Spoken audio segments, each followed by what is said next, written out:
छत्ता तेरे राज में धक धक धरती होए, जित जित घोड़ा मुख करे तित तित पत्ते होए।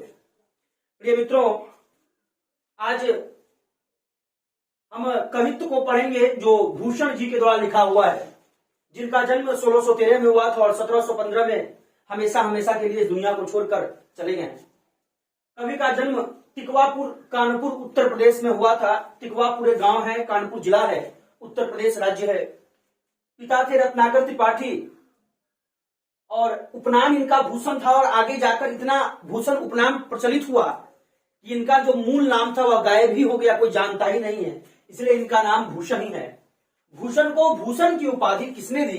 तो राजा रुद्रशाह ने। प्रथम कवित्व है, इस कवित्व को पढ़ना है। कवित्व का अर्थ सर क्या होता है? बउआ, कवित्व साधारण भाषा में यदि कहे तो सामान्य बात में कवित्व एक प्रकार की कविता ही होती है। और प्रथम कवित्व जो है वह शिवाजी के बारे में लिखा गया है। आज दोनों वीर के बारे में हम आपको जानकारी देंगे। थोड़ा लंबे समय तक बने रहिएगा, अंत तक देखिएगा वीडियो को तो ज्यादा समझ में आएगा, और गौर से देखिएगा ज्यादा समझ में आएगा। यह मत सोचिए कि हम आपके सामने में नहीं है, हम आपके साथ नहीं है, हम आपके दिल में है और हमेशा रहेंगे। आप मेहनत कीजिए, किसी प्रकार की कोई दिक्कत है तो संपर्क कीजिए ना हमसे, हम उसका निदान करेंगे आपके लिए।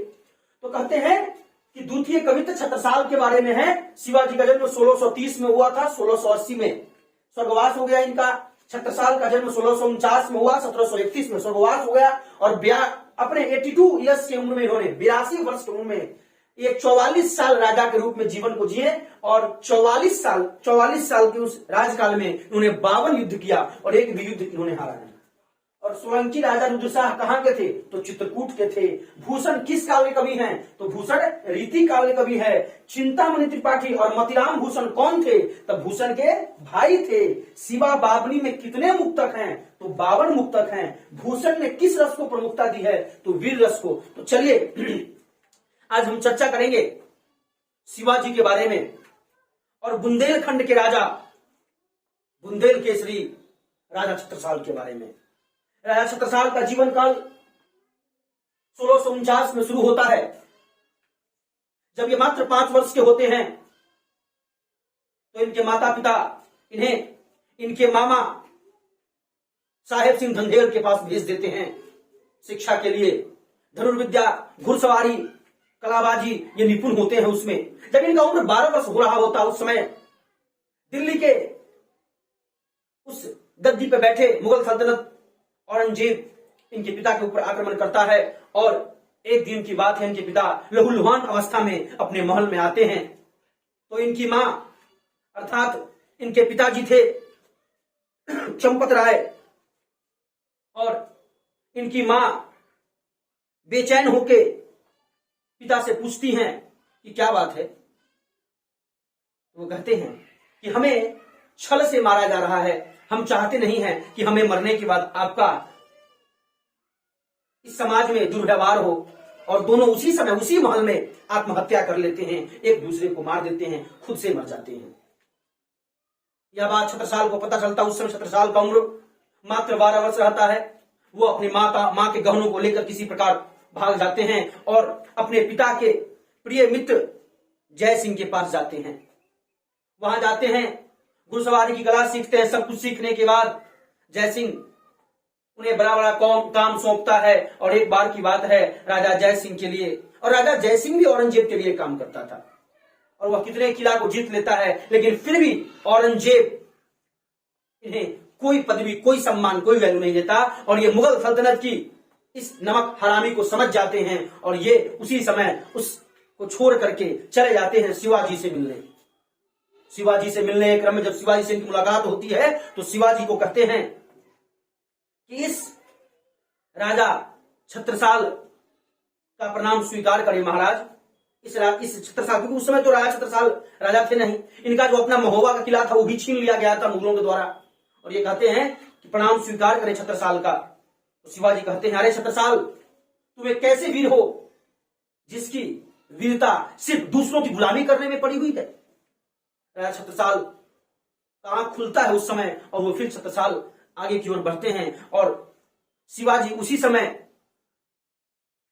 अपने गुरु के पास, रामदास जी के पास लेकर उनको जाते हैं, और शिवाजी को शिवाजी वहां मिलवाते हैं छत्रसाल को अपने गुरु से, और गुरु जो है उनको आशीर्वाद देते हैं।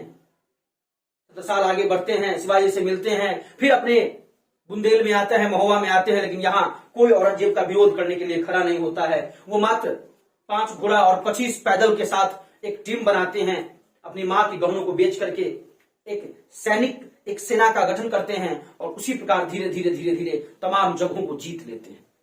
तो छत्रसाल की वीरता की गाथा के बारे में आज हम पढ़े हैं। भूषण जी ने क्या कहा है छत्रसाल के बारे में, भूषण जी ने क्या गाथाएं गाई छत्रसाल के बारे में। और शिवाजी तो खैर वीर थे ही, एक बार की बात है। शिवाजी जब राजा बने तो बगल के जो मित्र थे उनको लगा कि गुरु रामदास जी शायद ज्यादा ही कुछ शिक्षा दे दिए शिवाजी को, तो वो जलते थे उनसे और गुरु रामदास के ऊपर क्रिटिसाइज करते थे। तो रामदास ने कहा ठीक है, मैं शिवाजी की परीक्षा लेता हूं। जब जंगल में सब मित्र और गुरु जी भी गए तो गुरु जी उदर पीड़ा को लेकर के, पेट में दर्द है, शिवा जाके गुफा में लेट गए। शिवाजी ने कहा क्या है गुरुदेव कहिए। तो शिवा मुझे बड़ी उदर पीड़ा हो रही है, तो कहिए क्या बात है। तो शिवा इस उदर पीड़ा का कोई दवा तो नहीं, एक दवा ही है मात्र, तो बताएं क्या औषधि है इसकी। तो शेरनी का दूध वो भी ताजा मिल जाए तो मैं पी लूं तो उदर पीड़ा में काम आ जाए। शिवाजी उसी समय अपने गुरु का कमंडल लिए और चल दिए। गए, एक शावक शेर का बच्चा पड़ा था वहां, शेरनी सोचे कुछ देर में आ ही जाएगी। शेरनी आई इनके ऊपर, तो पूछने का प्रयास की। शिवाजी प्रणाम किए और आराम से शेरनी के पीठ पे सहलाए और शेरनी का दूध लेकर के आ गए। गुरुजी समझ गए कि शिवाजी तुम्हें इस दुनिया में कोई नहीं हरा सकता, तुम अजीब रहोगे। और रहे भी। उस समय शिवाजी का राज चलता था पश्चिम और मध्य भारत में। तो ये थी शिवाजी और राजा बुंदेलखंड के छत्रसाल के बारे में। और उन दोनों के बारे में भूषण जी ने क्या कहा है वो हम पढ़ेंगे। वही जो अभी आते ही मात्र क्लास के स्टार्टिंग में ही हमने आपको कहा है कि छत्ता तेरे राज में धक धक धरती होए, जित जित घोड़ा मुख करे तित तित फत्ते हुए। मतलब छत्रसाल के राज में धरती धक धक करती थी, और जिस तरफ उनका घोड़ा मुड़ जाता था उस तरफ जीत हासिल करके आते थे। उनके घोड़े का नाम भले भाई से जाना गया। एक बार युद्ध कर रहे थे तो शायद कहा जाता है कि अगर भले भाई वह घोड़ा अर्थात न होता तो वह युद्ध में मारे जाते। तो छत्रसाल के बारे में हम जानकारी लेंगे, कवि ने क्या कहा है। इस ऑब्जेक्टिव को हम एक बार और लास्ट में कर लेंगे, पहले जान ले कविता की व्याख्या को। अपने अपने सामने किताब को निकाल लीजिए, बड़ा वीरता भरी यह कविता है। पहले हम लोग कवित्व 2 है यहाँ पे, एक शिवाजी के बारे में है, एक छत्रसाल के बारे में है। तो प्रथम कवित्र शिवाजी के बारे में है और द्वितीय कवित्र छत्रसाल के बारे में है। तो पहले हम लोग शिवाजी के बारे में जानेंगे। कहते हैं शिवाजी बड़े ही मतलब एक तेजस्वी साहसी राजा थे, और छत्रसाल एक राजा ही नहीं बल्कि एक अच्छे लेखक भी थे, गुड राइटर। शिवाजी के बारे में पढ़ेंगे हम लोग। इंद्र जिमि जंब पर 12 जो अंब पर, रावण शदंब पर रघुकुल राज है, पवन बलिवाह पर शंभु रदिनाह पर, जयो सहस्त्र बाहों पर राम द्विजराज है, दावा ध्रुमदंड पर चीता मृगझुंड पर, भूषण वितुंड पर जैसे मृगराज है, तेजतम अंश पर कान्हा जिमि कंस पर, यो मलेच वंश पर शेर शिवराज है। ध्यान दीजिएगा, इंद्र जिमि जंब पर, इंद्र अर्थात भगवान इंद्र। आप कहकर सब समझ में नहीं आता है, एक एक पंक्ति को गौर से देखिएगा तब आराम से समझ में आएगा। और गौर से हेडफोन लगा के सुनिए। कॉमेडी वीडियो को नहीं सुना रहे हैं आपको, हम पढ़ा रहे हैं, और पढ़ाई मनोयोग से किया जाता है, कंसंट्रेशन से किया जाता है। ध्यान देकर पढ़िए, दिमाग को 10 जगह मत बांटिए। परीक्षा समय से ही होगा आपका, गारंटी है। आज नहीं तो कल जून में क्लास खुलना ही है, जुलाई में खुलना ही है, एनी हाउ खुलना है। बिहार में 12,000 से रेट कोविड का 6,000 पे आ गया है। देश में 3 लाख घट गया है प्रतिदिन के रेशियो में। तो इस प्रकार से पढ़ाई प्रतिदिन कीजिए आप, और ध्यान से देखिए, सिर्फ हमारे मेहनत करने से काम नहीं चलेगा। तो कहते हैं कि इंद्र जिमि जंब पर, इंद्र जिमि जंब पर अर्थात क्या हुआ, जिस प्रकार इंद्र का कब्जा जंब अर्थात यमराज पर है, जिस प्रकार प्रस्तुत ये कवित्व जो आप पढ़ रहे हैं अभी, वह भूषण के द्वारा लिखा गया है और शिवराज भूषण से लिया गया है, जो छत्रपति शिवाजी की प्रशस्ति करने वाले मुक्तकों का संग्रह है। छत्रपति शिवाजी के बारे में उसमें बताया गया है, वहां से लिया गया है। इसमें कवि कहते हैं कि इंद्र जिमि जंब पर 12 जो यम पर, तो जिस प्रकार यमराज पर, यमराज जो मरने के बाद हमें उठाने आता है, यमराज पर इंद्र का अधिकार है, जैसे बारगनी सागर के जल को नष्ट कर देती है। 12 जो अंब पर, बारगनी अर्थात समुद्र की आग सागर के जल को नष्ट कर देती है, जिस प्रकार इंद्र का कब्जा यमराज के ऊपर है और रावण सदंभ पर रघुकुल राज है, और जिस प्रकार भगवान राम का राज घमंडी रावण पर है, पौन बरिबाह पर, शंभु रतिनाह पर, जिस प्रकार हवा बादलों को बिखेर देती है, तथा जिस प्रकार भगवान शिव का कामदेव पर अधिकार है। कहते हैं कि पौन बरिबाह पर, शंभु रतिनाह पर, जिस प्रकार भगवान शंभु का कामदेव पर अधिकार है। कामदेव अर्थात कामेच्छा, मतलब किसी से सेक्सुअल रिलेशनशिप नहीं बनाने की इच्छा, उसे हम कामदेव कहते हैं। कि पौन बरिबाह पर, शंभु रतिनाह पर, ज्यों सहस्त्र बाहु पर राम द्विजराज है। द्विजराज अर्थात परशुराम, राम के दूसरे रूप परशुराम को भी राम कहा जाता है। तो कहते हैं कि रघुकुल के राजा राम जी का राज घमंडी रावण पर है, जिस प्रकार हवा बादलों को बिखेर देती है, जिस प्रकार भगवान शिव का कामदेव पर अधिकार है, जिस प्रकार भगवान परशुराम ने सहस्त्रार्जुन, एक राक्षस जिसके 1000 हाथ थे, सहस्त्रा बाहु पर विजयी प्राप्त की, जिस प्रकार वृक्षों को जंगल की आग जला देती है, जिस प्रकार चीता हिरण के झुंडों पर वार करता है, कवि कहते हैं ठीक उसी प्रकार हाथी पर सवार छत्रपति शिवाजी शेर की तरह लग रहे हैं। कहते हैं फिर समझिएगा कि इंद्र, और कहेगा कि भूषण द्वारा लिखा गया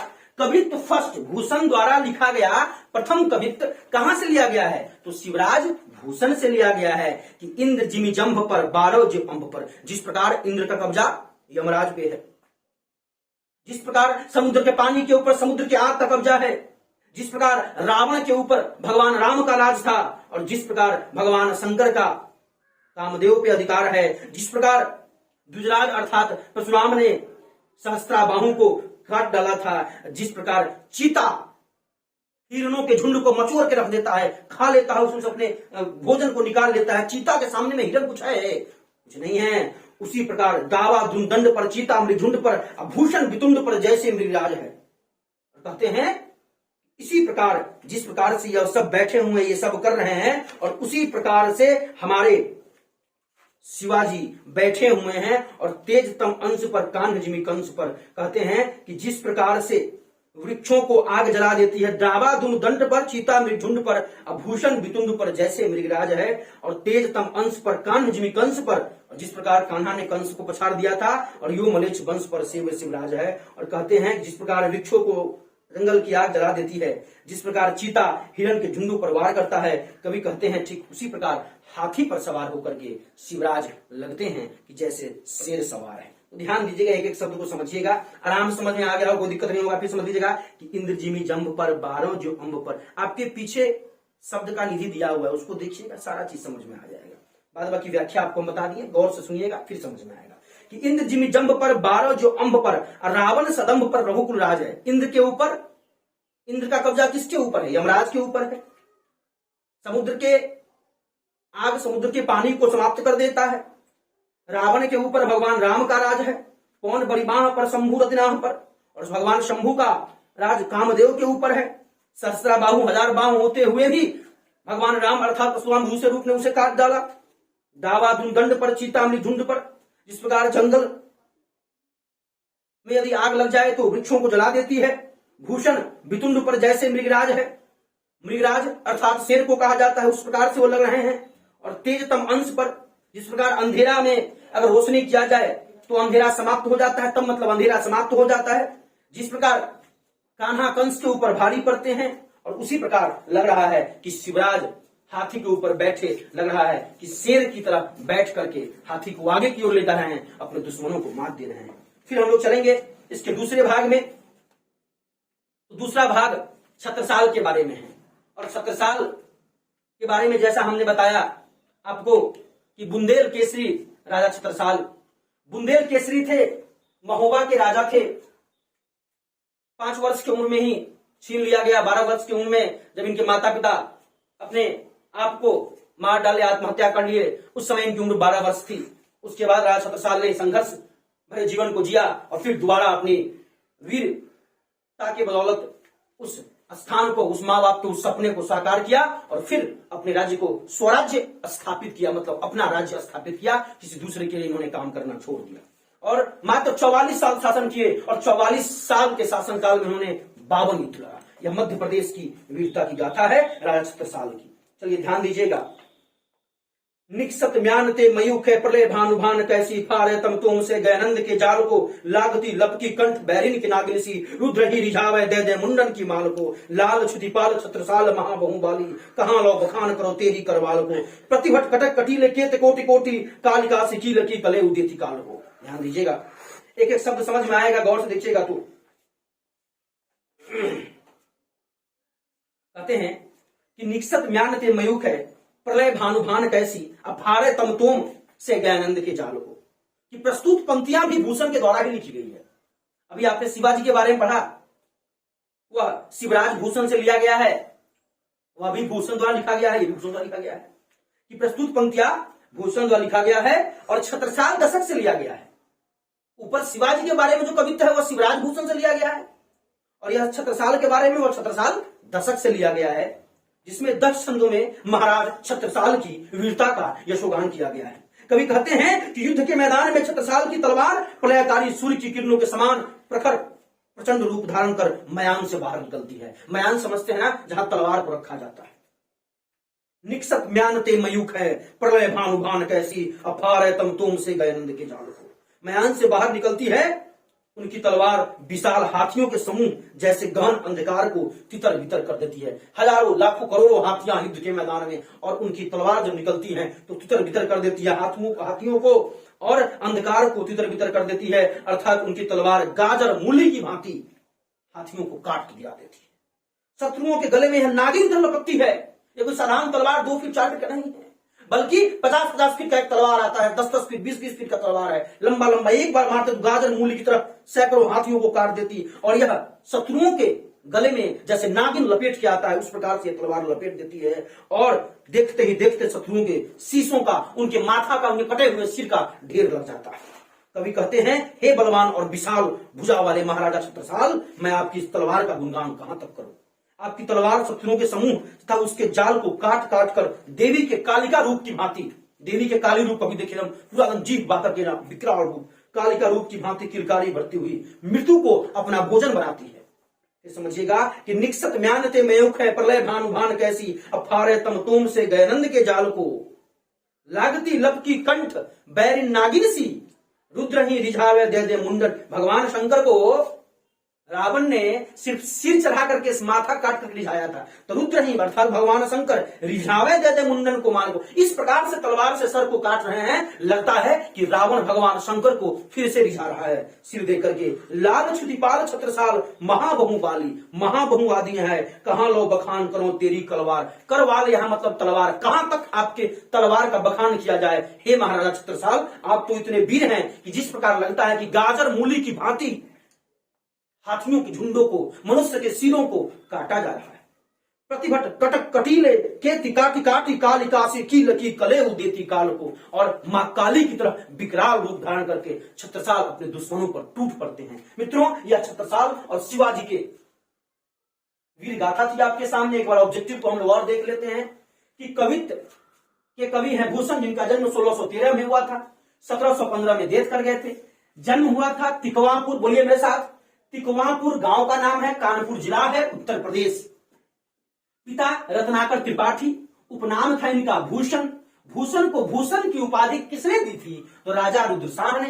राजा रुद्रशाह कहां के राजा थे? तो चित्रकूट के राजा थे। आपको 2 कवित पढ़ना है। प्रथम कवित शिवाजी के बारे में है, दूसरी कवित छत्रसाल के बारे में है ना। सोलंकी राजा रुद्रशाह कहां के थे? तो चित्रकूट के थे। भूषण किस काल के कवि हैं? तो रीति काल के कवि हैं। चिंतामणि त्रिपाठी और मोतीराम भूषण किसके भाई थे? तो भूषण के भाई थे। शिवा बावनी में कितने मुक्तक हैं? तो 52 मुक्तक है। भूषण ने किस रस को प्रधानता दी, मतलब किस चीज के बारे में बताया? तो वीर रस के बारे में। अभी वीरता के बारे में ही तो पढ़ा है। अब आपका काम है इसको बार बार देखना, समझना, मित्रों को बताना, शेयर करना और इसको याद करना, सब्सक्राइब करना और लाइक भी करना। धन्यवाद।